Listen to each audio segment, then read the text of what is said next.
What's up, my people? Today we are here to talk about gaslight at work stories. Have you ever been gaslit at work? If so, you're gonna wanna hear these. It's a tale of 3 stories, my friends, and I chose the 3 best that I've heard recently because they're archetypal. They are the gaslighting stories. And if you've been gaslit at work in the past, you're gonna resonate with one of these, I guarantee it. But not only am I gonna tell you the stories, I'm gonna tell you what I would advise you to do as your communication coach for each one. So check it out, like and subscribe, drop me a comment. It means the world to me. And let's get started.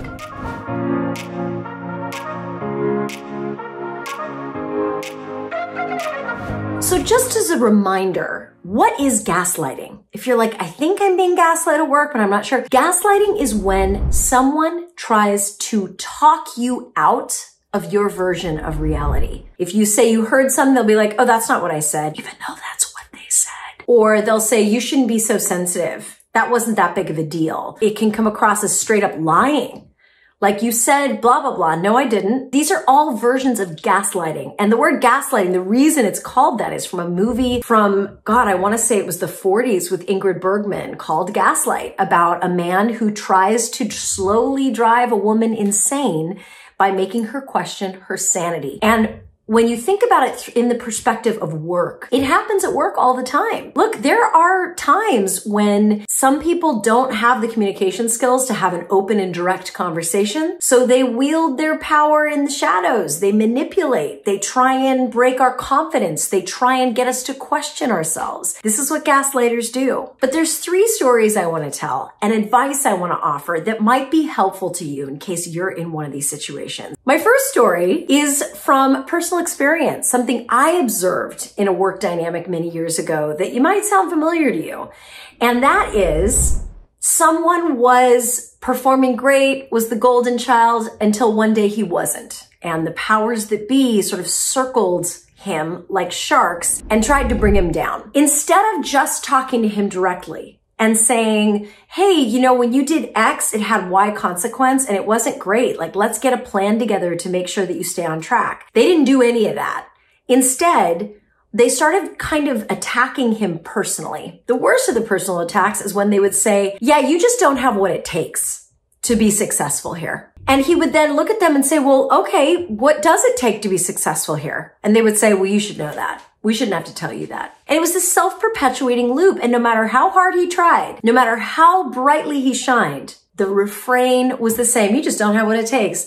And if you have to ask, you'll never know. That is a dead giveaway that somebody is gaslighting you and somebody who's trying to manipulate you. If they attack you personally like that with a vague attack, but offer absolutely no specifics around it, and with the intention of just making you feel bad and questioning and breaking your confidence, you're being gaslit. And here's the thing I want to tell you. What you can do in those situations is to say, hey, time out. First of all, thank you for the feedback. I appreciate it. Even though it's painful to hear that I don't have what it takes in your mind to succeed here, I appreciate the feedback. Having said that, I need specifics. I need specifics in order to grow and fix it. Now, people that are unintentionally gaslighting you, who may be doing it to you because they just don't have that intellectual rigor, that habit of being specific about their feedback, by you telling them you are asking for feedback, it's going to train them to be more diligent in how they give you feedback. But if you're dealing with somebody who's an office sociopath, who's just decided that they don't like you anymore and they're going to try and bully you out, do not stay there. You can't be successful at that company anymore. And I'm so sorry if that place is like family to you. I'm so sorry if it's your dream job. If your manager and the people around them are telling you you don't have what it takes and not giving you specific feedback and gaslighting you, you have to brush off your resume and move on. The thing about that story is that we have to give them the benefit of the doubt, ask them for specifics, and if they can't give it to us, it is a giant red flag that it is time to bounce. Dust off that resume. If you can't afford to walk out the door, good for you. Don't worry about it, but get a plan together. Make an escape plan. Make a transition plan. Start interviewing, because you cannot be successful there. And what they're trying to do is make you quit so that they don't have to have the guts to fire you. Make no mistake. Don't keep trying to figure out what it is. If they won't tell you, just move on.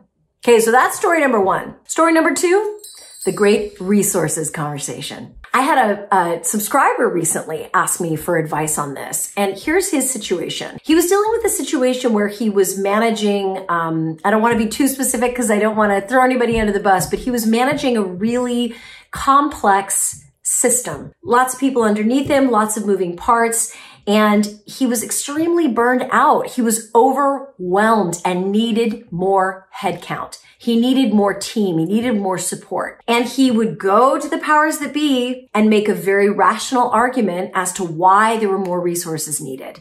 And without fail, every time the powers that be would be like, you're fine. You're fine. We don't need more headcount for that. You're fine. You're fine. You're fine. What's a gal to do? Here's the thing. Like in the first story, we always want to give them the benefit of the doubt and be specific about what we need. Not because it's good for us, but because it's good for the company, or it's good for them, or it's good for the team. A lot of times, gaslighters, if we make an argument for something that we're asking for and we do it from our own perspective, it's not going to work, because guess what? The gaslight doesn't care about your perspective. What they care about is themselves or the organization or what other people think about the organization. You know what I'm saying? So when you go in and you make your ask and you build your argument, make sure you are articulating that argument from their perspective and why it's good for them. That's step one, is give it a try. Make your best shot. If you're still being gaslit, I would say you could even give it a second try. Collect data and examples that prove that your assessment is correct and you need more resources. Give it another shot. Ask somebody above them if you need to.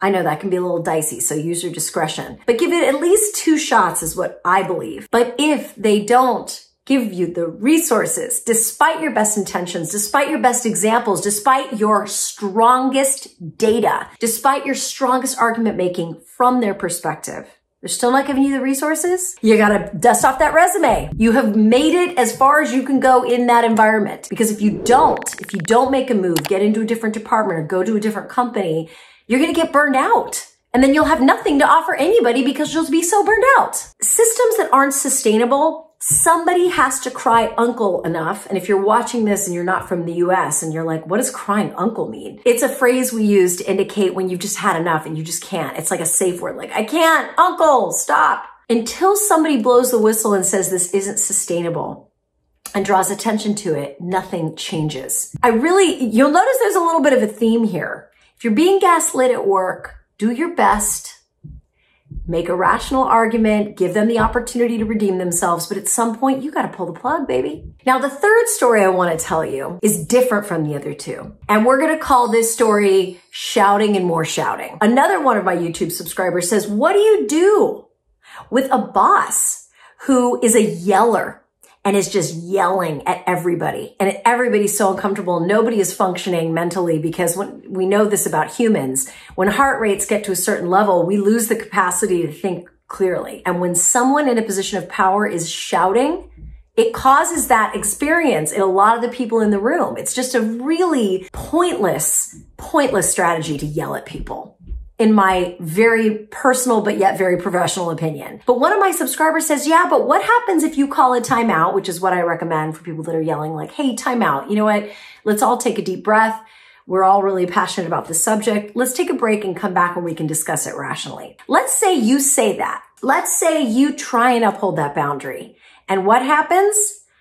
They just keep yelling. And this time they're trying to talk you out of your experience of them yelling. I'm not yelling. What do you mean I can't yell? You ought to be tougher. Don't be so sensitive. What do you do? A lot of us are groomed to be people pleasers. And if a yeller is yelling and we found the courage to say, hey, time out, let's take a break. And they say, not only are we not taking a break, you are weak for asking for a break. What do we do? Here's what I want you to know. You are allowed as a human in a corporate environment to have certain rights, inalienable rights. I believe that you do not have to tolerate being yelled at. In fact, for me, that's a personal boundary that I have. I do not accept people who yell at me. I won't have a conversation with people who yell at me. I will let everybody calm down. And if somebody has an outburst, I'm like, hey, it happens to the best of us, but let's take a break and come back and we can be calm. I will not engage in a conversation with someone shouting. I won't do it. And so if somebody pushes me on it, after my polite request, I will say, actually, I do not allow people to speak to me that way. Period. What's important about that phrase, I do not allow people to speak to me that way. I'm not over-explaining it. I'm not adding a bunch of ums and uhs and this and that and the other. I am an immovable force with a strong boundary. So to answer your question, what do you do with somebody who's trying to gaslight you out of the fact that you have a boundary? You uphold it and you say as little as possible and you maintain eye contact and you stand your ground. You may even want to practice with me right now. Put your hands in Wonder Woman pose. Practice with me. I'm sorry, I don't allow people to speak to me that way. I don't allow people to speak to me that way. I'm willing to talk to you once we've all calmed down.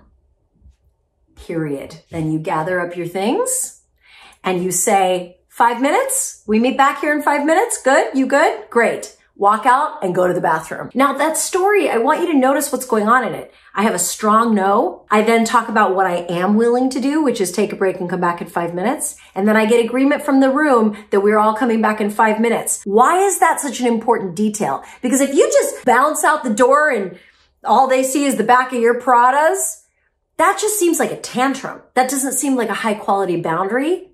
Whereas if you say to the room, look, we're all coming back in 5 minutes. We're going to take a break and come back. You're signaling that you are not walking away. You are resetting, you are regrouping, you are centering, and you are modeling that healthy behavior for everyone else. Big difference. I hope those stories were helpful. Please let me know what you think, what worked, what didn't work. What have you tried? Has this happened to you? I love it all. I love your comments so much. And hit that subscribe button while you're here too if you haven't already. Big hugs out there. Stay strong. Gaslighting is not fun. Shine on. We need your light. And I'll see you next time.